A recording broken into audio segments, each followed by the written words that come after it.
तो काम बहुत सारा है और दिन बहुत कम है, तो मैं बोर्ड के अंदर 90, 80 या 85 या 95% फोड़कर निकलूंगा। हेलो स्टूडेंट्स, कैसे हैं आप सब? आई होप आपके 10th बोर्ड की प्रिपरेशन आपके लास्ट स्टेज पर चल रही होगी। आपकी प्रिपरेशन आप धांसू तरीके से ताबड़तोड़ मेहनत आपकी चल रही होगी। ऐसे में आज मैं आपके लिए एक वीडियो लाया हूँ। ये वीडियो जो है वो आपका ना तो कंसेप्चुअल वीडियो है, ना किसी टॉपिक को, ना किसी चैप्टर को पढ़ेंगे। आज जो मैं आपके लिए लाया हूँ वो है 5 टिप्स। ऐसे 5 टिप्स जो आपको 10th बोर्ड में सक्सेसफुल बनाएंगे। मतलब अगर आपने कुछ परसेंटेज, कुछ नंबर दिमाग में चल रहा है आपके, तो उस नंबर तक पहुंचने के जो आपके रास्ते हैं वो मैं आपको 5 टिप्स बताऊंगा। अगर इन 5 टिप्स को आप फॉलो करते हैं लास्ट के बचे हुए 10 से 15 दिन में, या फिर जो आपका एग्जाम का जो टाइम चलेगा, जब एग्जाम स्टार्ट होंगे, जब से लेकर एग्जाम खत्म होते हैं तब तक, अगर इन टॉपिक्स को या इन टिप्स को आप दिमाग में ध्यान रखते हैं और इनको रेगुलर बेस पर फॉलो करते हैं, तो आपको 10th बोर्ड में सक्सेसफुल होने से कोई नहीं रोक सकता। तो पहला टिप्स है इसमें आपका सेट ए मेजरेबल गोल। सबसे पहले आपको गोल दिमाग में आपका होना चाहिए। बहुत सारे स्टूडेंट ऐसे होते हैं जो अपना गोल नहीं बनाते, अपनी परसेंटेज को दिमाग में सोचकर नहीं चलते कि मैं 80%, 90% या 95+ परसेंटेज बनाऊंगा। वो ऐसा नहीं सोचते, वो बस लगातार पढ़ते रहते हैं, कभी पढ़ा कभी नहीं पढ़ा, ऐसे उनका चलता है। तो सबसे पहले जो दिमाग में आपको रखना है वो है कि आपको गोल रखना है। गोल मतलब क्या? परसेंटेज। क्या मुझे 90+ बनानी है, 95% बनानी है, और उसको अचीव करने के लिए आपको क्या करना पड़ेगा? आपको वर्क करना पड़ेगा, आपको काम करना पड़ेगा। तो सबसे पहले क्या करना है? आपको गोल सेट करना है, एक ऐसा गोल जो आपको अचीव करना है, और अचीव करने के लिए आपको क्या करना पड़ेगा? वर्क करना पड़ेगा। उस गोल के ऊपर आपको काम करना पड़ेगा। देखिए, अगर आपने गोल बना लिया, बस आपने सपने सोच लिए और उस पर काम नहीं किया, तो भी वो सपने पूरे नहीं होने। तो आपको सबसे पहले क्या करना है? एक गोल बनाना है और उस पर काम करना है। गोल बना लिया, उसके बाद क्या करना है? प्लानिंग करनी है। प्लानिंग का मतलब ये रहेगा कि किस तरीके से आप अपने सब्जेक्ट को पूरा करेंगे। अगर आप मैथ पर काम कर रहे हैं तो मैथ को किस तरीके से पूरा करेंगे, अगर आप इंग्लिश साइंस पर काम कर रहे हैं तो उनको कैसे कंप्लीट करेंगे।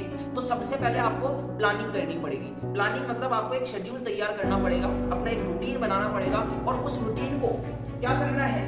रिव्यू करते जाना है कि आपने जो गोल बनाया है उसके लिए आप कितना काम कर रहे हैं। अगर आपने एक दिन का गोल बनाया है, एक हफ्ते का गोल बनाया है, आप ये सोचते हैं कि मैं अपने 24 घंटे को किस तरीके से इस्तेमाल करूंगा, तो उसको रिव्यू कीजिए। जब आपका पूरा दिन कंप्लीट हो जाता है तो लास्ट में, रात में सोने से पहले आपको क्या करना है?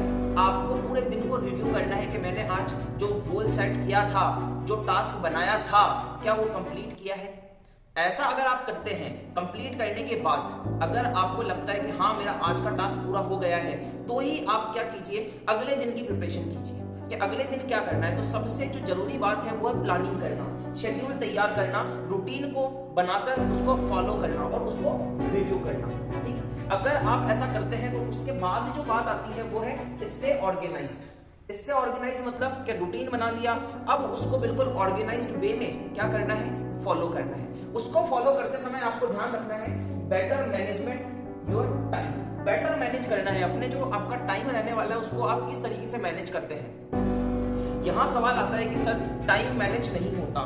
टाइम मैनेज नहीं करना है आपको क्या करना है? जो आपने अपने पूरे दिन के लिए टास्क बनाए हैं उन टास्क को मैनेज कीजिए। जो आपने सोचा है, जो प्लानिंग करी है, उसको फॉलो कीजिए, उस टास्क को पूरा कीजिए, अपना 100% दीजिए।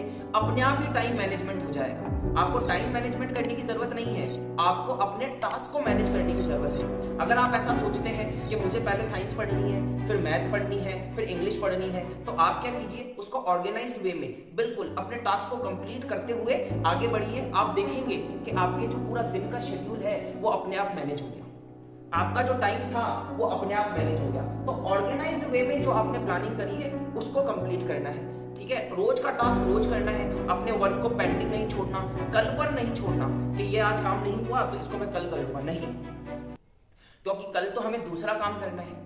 हमने रोज अपना टास्क बनाना है, रोज प्लानिंग करनी है, पूरे दिन को एक रूटीन वे में, एक शेड्यूल वे में बिल्कुल तैयार करना है। जब ऐसा करते हैं तो उसके बाद आता है रिमेन फोकस्ड। जब आप प्लानिंग करेंगे, रूटीन बना लेंगे, तो अब सबसे चीज है मेन, उस पर टिके रहना। किस तरीके से उस पर हम कंसिस्टेंस रहें, फोकस रहें, इसको ध्यान रखना है। तो रिमेन फोकस्ड ऑन योरसेल्फ, अपनी प्रिपरेशन पर फोकस करना है। दोस्त क्या कर रहे हैं, ठीक है, आपका पड़ोसी क्या कर रहा है, क्या मेरे बेस्ट फ्रेंड ने अपना टास्क फॉलो किया या नहीं किया, उससे आपको मतलब नहीं होना चाहिए।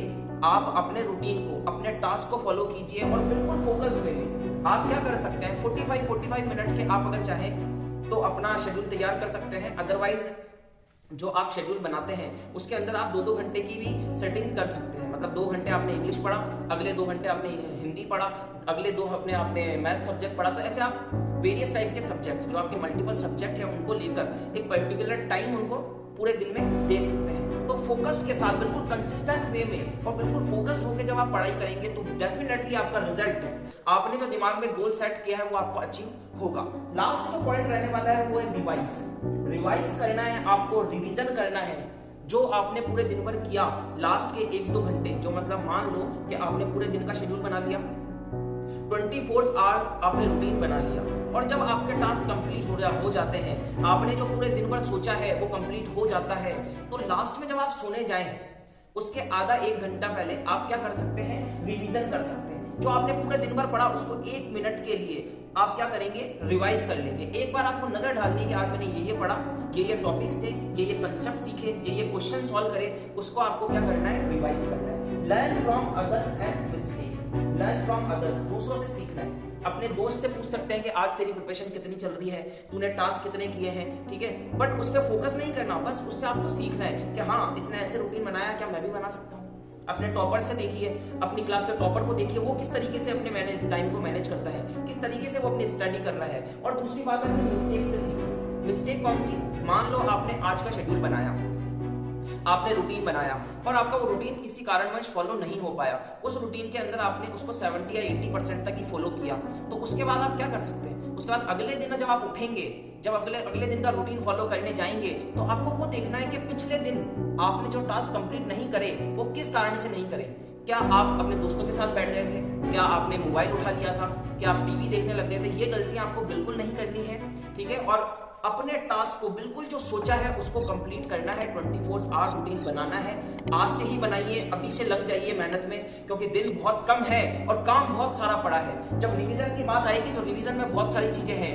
एनसीईआरटी आपको कंप्लीट करनी है, आपको सैंपल पेपर लगाने हैं, आपको प्रीवियस ईयर के क्वेश्चन देखने हैं, आपको एमसीक्यूज देखने हैं। अगर आप कहीं कोचिंग, ट्यूशन या फिर किसी भी ऑनलाइन प्लेटफॉर्म से पढ़ते हैं तो वहां पर जो आपको नोट्स प्रोवाइड हुए हैं उनको आपको रिवाइज करना है। तो काम बहुत सारा है और दिन बहुत कम है, टाइम बहुत कम है, तो ऑर्गेनाइज्ड वे में आपको ये पूरा काम करना है। ये 5 टिप्स अगर आप फॉलो करते हैं और साथ ही साथ में क्या करते हैं, स्टडी को बिल्कुल कंसिस्टेंट होकर, बिल्कुल फोकस्ड होकर अगर आप अपने दिन को, अपने रूटीन को फॉलो करते हुए आगे बढ़ते हैं, तो आने वाला जो 1 महीना होगा उसमें आप अपना 100% दे पाएंगे, अपने बोर्ड को बहुत बेहतरीन तरीके से कंप्लीट कर पाएंगे। तो इन टिप्स को ध्यान रखना है। सबसे पहले आपको गोल बनाना है, एक अचीवमेंट आपके दिमाग में होना चाहिए कि मैं बोर्ड के अंदर 90, 80 या 85 या 95% फोड़कर निकलूंगा। दूसरा है प्लानिंग करनी है, उस गोल्स को अचीव करने के लिए प्लानिंग होनी चाहिए, किस तरीके से मैं उस पर काम करूंगा, क्या रूटीन रहेगा। स्टे ऑर्गेनाइज्ड, आपके टाइम को मैनेज आपको करना है, आपके टास्क को आपको मैनेज करना है और आगे बढ़ना है। उसके बाद में फोकस्ड वे में होते हुए रिवाइज करना है। लास्ट के जो बिल्कुल आपके 15 से 20 दिन रहने वाले हैं वो रिवीजन के होते हैं, बट कोई ना, आपने आज भी अगर प्रिपरेशन शुरू करी है तो आपको क्या करना है, इन टिप्स को फॉलो करना है बिल्कुल। और आप चाहें तो online platform, offline platform, coaching, school, जहां से भी पढ़ना चाहे वहां से पढ़िए, बट बात यह है कि अपना 100% दीजिए। आने वाले 1 महीने में अपने आप को फोड़ कर ताबड़तोड़ मेहनत के साथ में आगे बढ़िए। आप देखिए, आपको जितना नंबर आपने दिमाग में सोचा है उससे ज्यादा अचीव होगा। डेफिनेटली होता है, सबको होता है। अगर आप बिल्कुल फोकस्ड वे में कंसिस्टेंट होकर मेहनत करते हैं तो बिल्कुल ऐसा होगा। सारी चीजों को छोड़ दीजिए, दोस्तों को छोड़ दीजिए, फोन, टीवी, मोबाइल, ये सब कुछ आप छोड़ दीजिए और अपनी 100% वाली जो आपकी मेंटलिटी है उसको अपनाइए। अपने दिमाग को बिल्कुल पढ़ाई में लगाइए, स्टडी ही आपका सब कुछ होना चाहिए। उसके बाद आप देखिए क्या रिजल्ट आता है। ऐसे ही वीडियो मैं आपके लिए लाता रहूंगा, कुछ टेक्निक्स, कुछ कंसेप्चुअल वीडियो, कुछ फुल लेंथ वीडियो आपको हमारे प्लेटफॉर्म पे मिल जाएंगे। आप जाकर उसको विजिट कर सकते हैं और अपनी प्रिपरेशन को बिल्कुल बनाए रहिए, पढ़ाई करते रहिए, मोटिवेट रहिए और सेल्फ बिलीव रखिए। ये सब कुछ चीजें आपको ध्यान रखनी है। Thank you so much. मिलते हैं नेक्स्ट वीडियो में, तब तक के लिए बाय बाय।